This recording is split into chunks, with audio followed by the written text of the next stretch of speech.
Boom. Okay. You want another speaker breakdown? You got another speaker breakdown. And this one, gang, I am nervous. I'm really nervous about this one because who am I? Who am I to critique one of the greatest actors of our generation? Who am I to break down Denzel Washington's acceptance speech at the Golden Globes for his performance in Fences? Well, I'm this guy. So here we go. Let's break it down. Eugene O'Neill, Edward Albee, August Wilson. August Wilson. Now, he's starting off with something very interesting because he's listing off names and the crowd is like, okay. So right away, he's subverting what everyone thinks because most people are thinking he's going to start off saying, hello, I just want to say thank you all very much. I feel so honored. They're expecting the typical thing. But by starting off with this list, the crowd is like, okay, where are you going with this? Which means he's got him. The history of American old world theater. And of course, he's recognizing August Wilson, who is the writer of Fences here. Now, there's two things that Denzel did really well there. And, a lot of people talk about using the rule of three. And I feel like that's a very lazy way to think about doing things because everyone uses the rule of three. Just make 3 examples, give them 3 paragraphs, whatever. Yes, it works. Is it more effective than other tools? Maybe. The underlining power is not in 3, but in lists. Creating a list, whether it's 3, 4, 5, or 6. And Denzel is doing a 1-2 punch in that he's saying this list. It seems effortless, but he's pausing as he's doing it. And bonus points, if we watch, and let's rewind it and we'll watch it again. As he's saying this, he's hitting different sections of the room. He can make eye contact. There's hundreds of people there, but he is trying to connect with parts of the room. Let's watch it again, and let's really take a look at that part right now. An honor, a responsibility, a duty, and a joy. You see? Bring his brilliance moving screen. Now, bonus points, and I don't know if he's going to do this, but you can actually do a parallel here. So after he's established this list, he can talk and then go back to the list or give us a new list in that same cadence. I am particularly proud and happy about the young filmmakers, actors, singers, writers, producers that are... Oh, he did it. He did it. Oh my gosh, he did it. So he created this list connecting with the crowd. He kept going, and then he gave us another effortless list as he's connecting with the crowd. So what he's doing is he's drawing parallels between the lists. Behind my generation. In particular, Barry. Something else that has happened here that Denzel has done, and it's another counterintuitive thing. And this is why we have to be so wary of all the people who teach public speaking. They all do the same thing. They all teach the same thing. It's such a trope to come out with a nice, friendly smile. And I'm guilty of it too. I tell people to do that. But sometimes breaking the rules can work. Denzel came out onto this stage dead serious to show gravitas about the importance of his words. And then halfway through, he brings out that smile. So the audience was like this, and then they relax. So he's actually affecting their energy, affecting how they feel.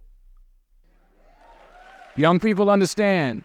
I really want to stress this. Not making eye contact, because that is impossible when you're speaking in front of others, but connecting with different parts of the room. Do you see how what he's done is this? If you watch this again, and you can watch this on your own later, he's broken the room up into 2 floors and then 3 chunks. So he's talking, and periodically he goes up here, and then he comes back down here. Whoa.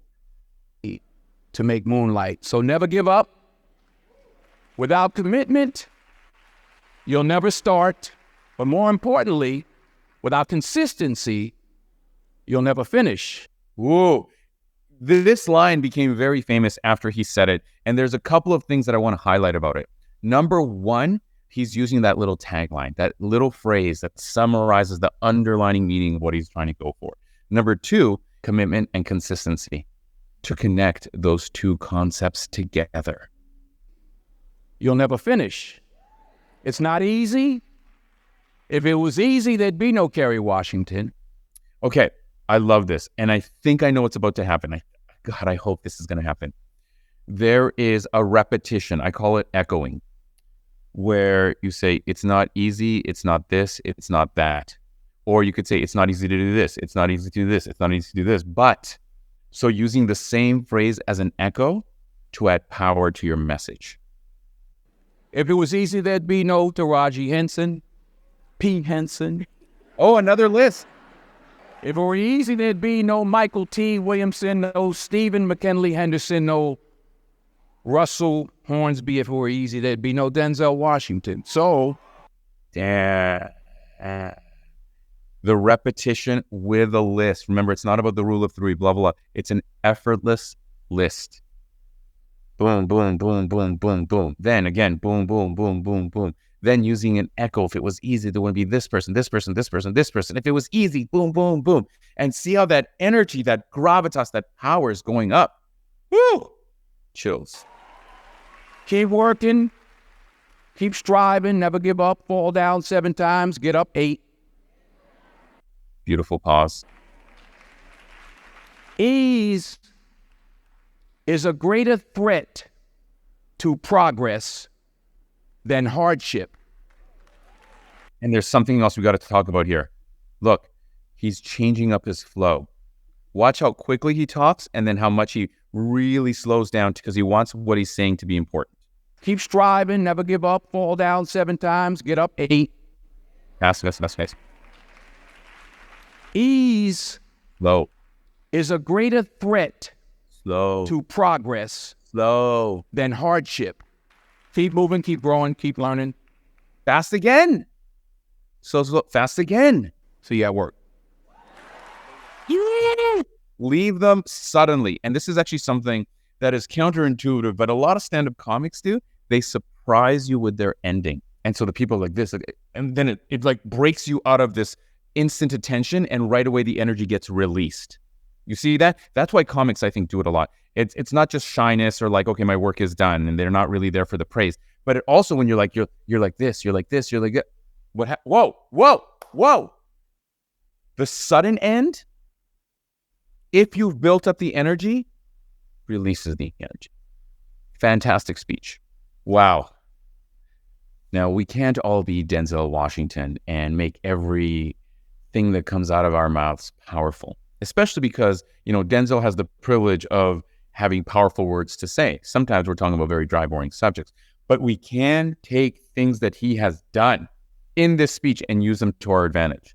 The echoing, the effortless lists, them looking at different sections of the room instead of trying to make eye contact. These are tools that we can use to make our next presentation, if not as powerful as Denzel's, then a little more impactful than it would have been otherwise. Thanks for joining the Speaker Breakdown. See you next time.